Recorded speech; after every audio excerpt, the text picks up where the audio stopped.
Hey guys, thanks for joining and watching this interview with Rick Wignall. It's our first interview in a series of fire-related stories in businesses, people in Melbourne, Victoria, Australia.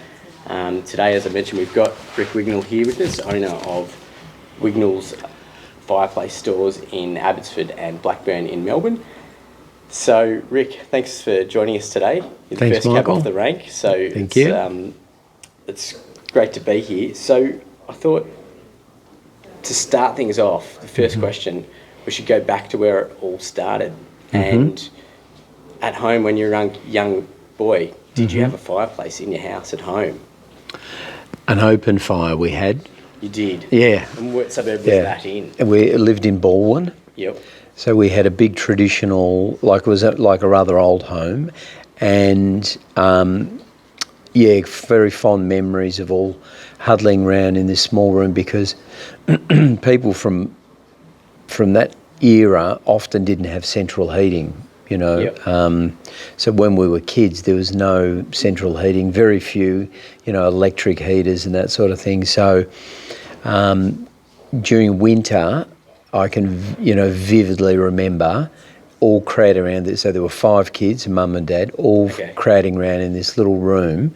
When I say little room, it was 5 metres by 6 metre room that was all sort of shut off with the open fire roaring away. And I guess that leads us on to the next question. Your family's been in the industry for a long time. Did you want to tell us a little bit about that? Is that your dad, was he in tell us how the family business started? Okay, so Dad was a marine engineer, so he worked for the shipyard, down on the shipyards, and did his apprenticeship there, and then became a marine engineer. And eventually he got a job with McRobinson's Chocolates that were in Fitzroy as the assistant plant engineer. So he worked there for a number of years, and then interestingly the story he tells is that he and the production manager or the production engineer devised a way of upping production, and when they went to the meeting where more sales had been achieved as a result of more stock, because after the Second World War there wasn't a lot of stock of anything. Yep. And so they made more, they sold more, but he said, we're sitting there at this meeting and the only people who got any credit for the increased sales were the salespeople. So he thought, oh gee, I've done all this work, no credit given to us at all. Yeah. Maybe I'm in the wrong game. And so he decided to go into business on his own rather than stay in, like in the commercial. And that business on his own, what was he selling at that? Where was that store? And what was he selling in that store where he started out? Yeah, so that was in Smith Street, Collingwood. Which would have been pretty, what year? About 1948. So it's pretty darn working class, Collingwood. Oh, yeah. 48. Yep.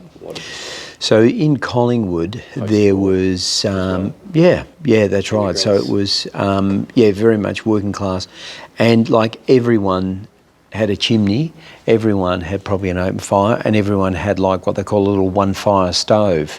So those little wood-fired cooking stoves. So a one-fire stove is like, has a small firebox compartment and an oven. So, and there were different types. There were ones on the side, little firebox and an ash pan on the side, and then an oven on the right-hand side. But the very common ones in Smith Street, in that inner city area were ones with a little drop-down door at the top where you put the wood in, and 2 oven doors at the bottom, and they made 24-inch wide ones and 30-inch wide ones. And so heat and cook. Was it more for cooking than heating? Yeah, more for cooking. Yeah, so these were specifically designed to go into a chimney alcove. Yeah. And still cut out in houses now. Is that a little square section you might see? Yeah, and always in the kitchen. Yeah, and these days people don't put brick chimneys in kitchens. Yeah. You know, they put them in the lounge, but brick chimneys are very rare to have a brick chimney in a kitchen. But back then it was commonplace, and so they'd put these either 24-inch or 30-inch wood-fired cookers into the chimney, and like probably every second house had one. So they did all their cooking, and that's why people would huddle round in the kitchen, because that was always the warm room, you know, during the winter. Would there have been many stores like that? I mean, if everyone's cooking like that, would there have been many stores? Was it a tough? Do you think it would have been competitive marketplace opening up that, or was it? Yeah, well, I think like anything. Look, Things are popular, but I guess my observation of business is that, you know, there's been challenges in every single era. And there would have been challenges similar to the ones that are around today, or very different to the ones that are around today, but there would be some common elements. So, for example, when the old man was there with his father and his brother, because they actually, my grandfather was a stock and station agent, and so he came and helped Dad in the shop. And his brother also sort of worked there part-time as well. But, you know, the reality is that even back then, Myer was selling wood-fired cookers. Yeah, right. So you can imagine, you know, a lot of people sold wood-fired cookers. They used to sell, back then, like what they call brick-out hot water services. I don't know if you've ever seen them. I'm aware of those, yeah, sure. Yeah, and you're like, that's what everyone had. So it was quite common that there were all these wood-fired appliances around, because people had open fires and they had wood-fired cookers and they had wood-fired boilers. I guess ultimately, like you said before about business, the same issues come up in different areas. I mean, there's a niche market that he would have good sales skills, given that personal service in a smaller store in a suburb as well, compared to a big department store. People, I'm assuming, shop more locally. Did from a firewood perspective, did you have any stories or recollection about where people got their wood from in those days? I mean, there still just would have been a different way of bringing it down from the country, or people went out and got it themselves, or probably a little bit of both. But where Dad's shop was in 38 Smith Street in Collingwood, right next door was a timber yard. Yeah. And I'm not sure exactly what year the days before that opened. Yeah. Well, that's right, because, and you know, there was Dunnings. I don't know if you remember Dunnings. You know, timber yard in Harp Road Q, opposite the Harper Veron Hotel. So there were lots of timber yards all around the place, and which are now all apartment blocks. Yeah, that's right. Pretty much. And what let's go back to you. So your dad's opened up that store. You said you had five siblings. Did anyone else? Did you always have aspirations of owning a fireplace store? Did you study anything else, or at what point did you join the family business? Okay, so no, I really never. You know, I was probably like a lot of young people, just went with the flow of life, and left school when I was pretty young. So I was 15 when I left school, because I had older mates and they were all out. 15. Yeah, so they were all out working and drinking and having fun, and so I thought that sounds like a good idea, and so I had a variety of jobs. Couple of the hotels in the city, I was a bus boy there for a while, and then I did landscape gardening for a few years. Then I ended up doing being a sewing machine mechanic. Oh, okay. And then the business that Dad started in 48, he sold in 1973 to go into the antique business. In 1979, Kev Wignall Trading, as it was then known, went broke. Yep. So the guys who were running it went broke, and Dad was owed a little bit of money from the liquidator for rent that hadn't been paid, and he said, look, just give us our business name back, and you can take us off the creditors list. And so we actually took the business back over in 1979. Amazing. And Dad had a shop in Box Hill, which he ran for the next couple of years, and so I was kind of over there by myself for the first couple of years, trying to run the business, not really knowing what I was doing. But and then he came over and we ran it together up until pretty much. He came from Box Hill to Collingwood, and he was there from '79 through till. Until he stopped working, which was in about 2005, 2006, because he just got too old and his body wore out. Yep. Otherwise, he'd still be going. And then you just expanded it from there. And business lessons you've learned over the years, it's a very broad question, but is there anything you could impart that or even regrets, or something you could look back and think, I would have done, not regrets, but I would have done it differently. Maybe you would have expanded it bigger earlier, or gone to a different area or something. Or was there something you thought? Not necessarily, no. I think I'm very philosophical about these things, and I think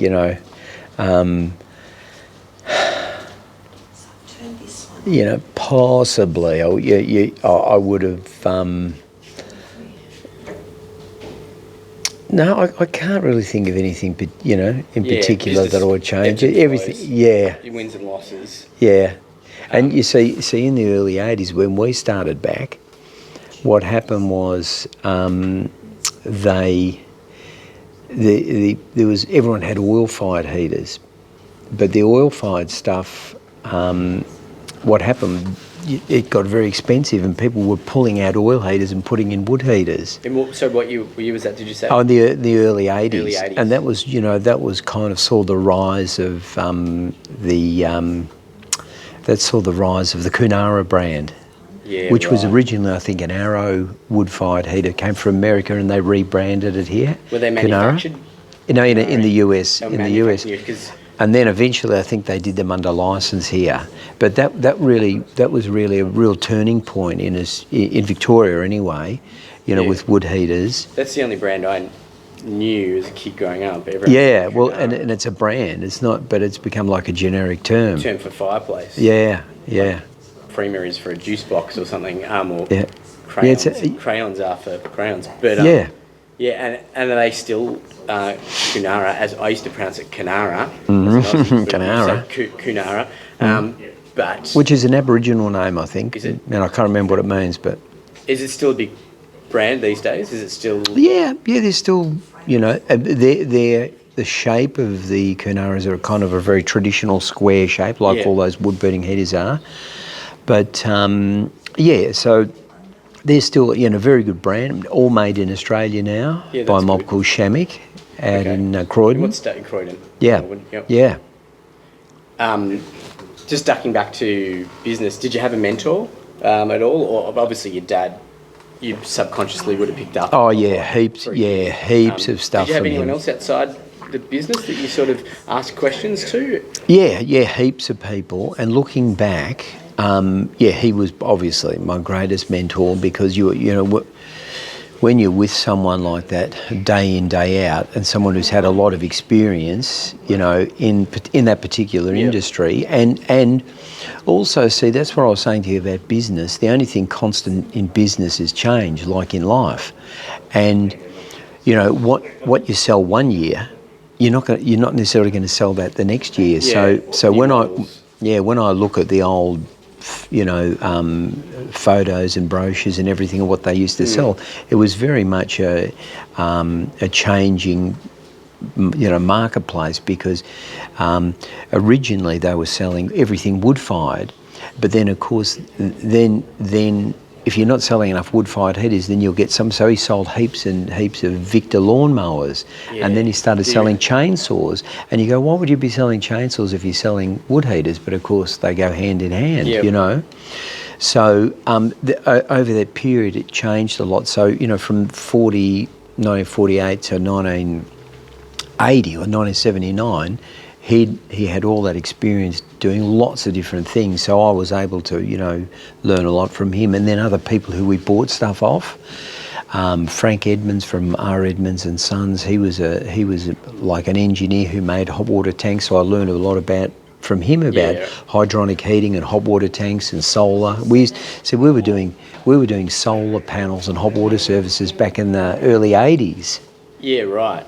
And they like a wood-fired cooker, hot water tank. Solar heating on our pool at home as kids. Yeah, the tubing. Yeah, so that's right. It work, but yeah, no, I think actually quite well. It seems quite primitive and properly.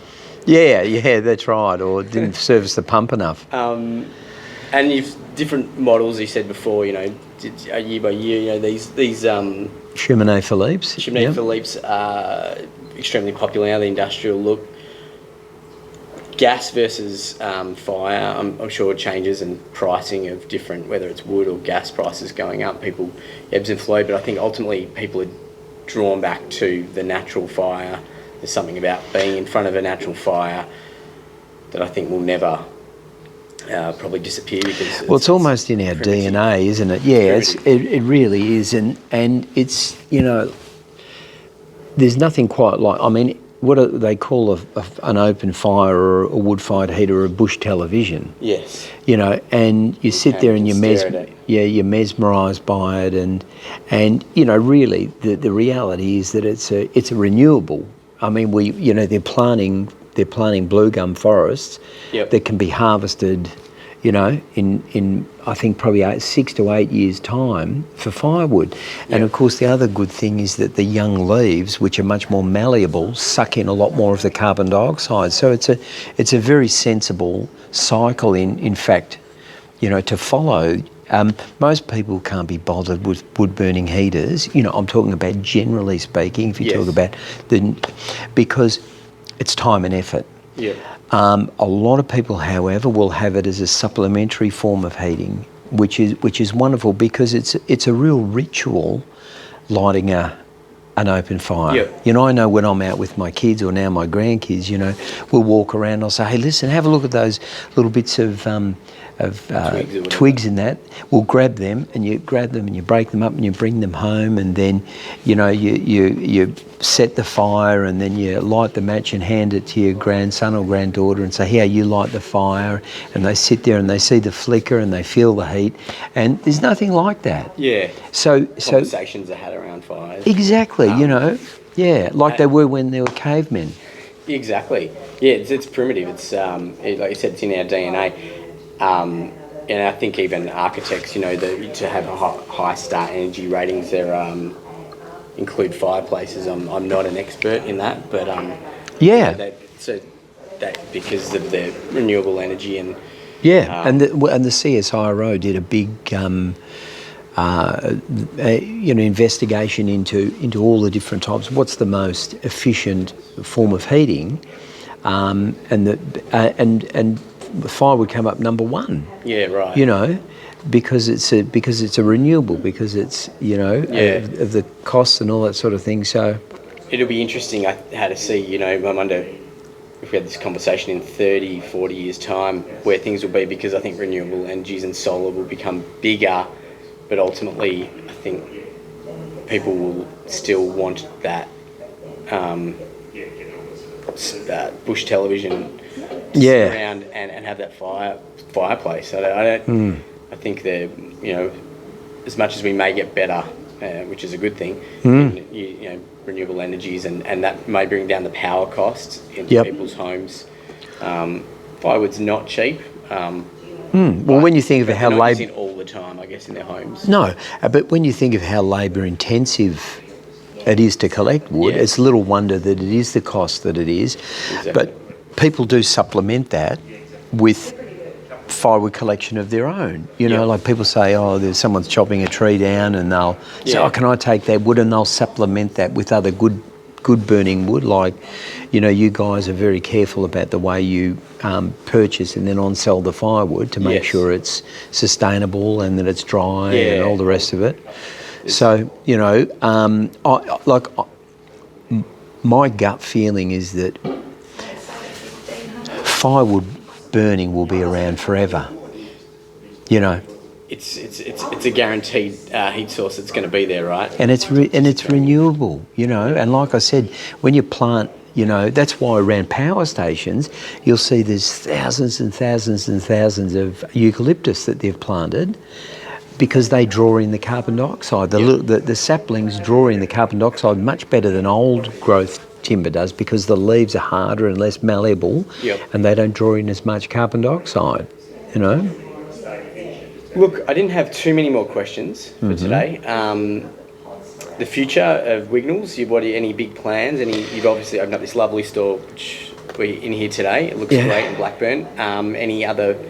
What's the future hold for you guys? Just hopefully at some stage, not in the too distant future, buying a nice little caravan and touring a bit of Australia. Yeah. Have you toured much before in a caravan? No, I haven't actually. No, that's a dream, but I'll probably still be saying that in another 10 or 15 years. Yeah. But yeah, look, pretty much just hope, you know, get this place going. It's a really lovely space. We cook our lunch here every day on the Arga and on the Falcon cooker, and it's a nice big open space, and yeah, hopefully it'll kick on. Our shop in Abbotsford, you know, we'll eventually probably have to move out of that, because like everything else in the city, it's going high rise. Yeah. So you know, at some stage we'll probably move to another premise, other premises there, but where we are, that'll probably change at some stage. But yeah, we just look, you know, I think our mileman had a saying back in the 60s that he used to call himself Kev Wignall, the friendly dealer. Yeah. And that was his catch. That was his catch cry. And so we've always been very, you know, customer focused. We like to treat people the way we like to be treated, and keep it really simple. Yep. So I think, you know, that's good advice. My experience is that, you know, you can have complicated, you know, systems and that sort of thing in business, but the basics are very, very, very straightforward. Very straightforward. Keep it simple, friendly service. Yeah. Yeah, just treat people the way you want to be treated. I like it. Yeah, Kev Wignall, the friendly dealer. Friendly dealer. Excuse me. Did you have that printed out? Was that like actually a tagline on the brochure? On some of his. Saying? I can't recall whether he actually used to have it written down on his advertising material, but certainly that was his catchphrase. Yeah, catchphrase. Yeah. Yeah. No reason why not to. It's good. I guess the two last important questions. What's your preferred drink in front of the fire? My preferred drink, it's going to sound a little bit boring, is probably hot chocolate. It's not boring. So I'm a teetotaler. So I actually it's don't. Not boring. That's probably. I think that should be potentially the number one answer, right? Well, possibly is actually, yeah. But I've got some mates who would probably argue with that too. They'd be more the port or the whiskey or the cognac or the wine or. It's got to be a warming drink, right? I mean, beer around the campfire maybe, but yeah. Well, yeah. It's not exactly the same as a hot chocolate or a wine. No, hot chocolate with a marshmallow, you can't go past that. They don't see VB ads with people drinking in front of the fireplace, do they? That's where they have the whiskey in front of the fireplace ads. So. Yeah, that's right, exactly. And your marshmallows, do you lightly toasted or heavily toasted? No, I don't like the heavily toasted. I much prefer the lightly toasted. And now I've got 5 grandchildren whom I'm trying to train. It's interesting because some of them like them very well done, others just lightly toasted. Exactly. So it's funny. It must be a genetic thing, you know. Like the sticky, well done version. Yeah, well, they kind of have them, half the time they have them black. But, you know, not my cup of tea. There you go, lightly toasted. Well, I appreciate your time today. You've been our first interviewee, and it's been really interesting to hear those stories and find out more about not only business but your family. It was really interesting. Thank you for your time, and we'll speak to you soon. Thanks, Michael. Good on you, pal. Thanks a lot. Thank you.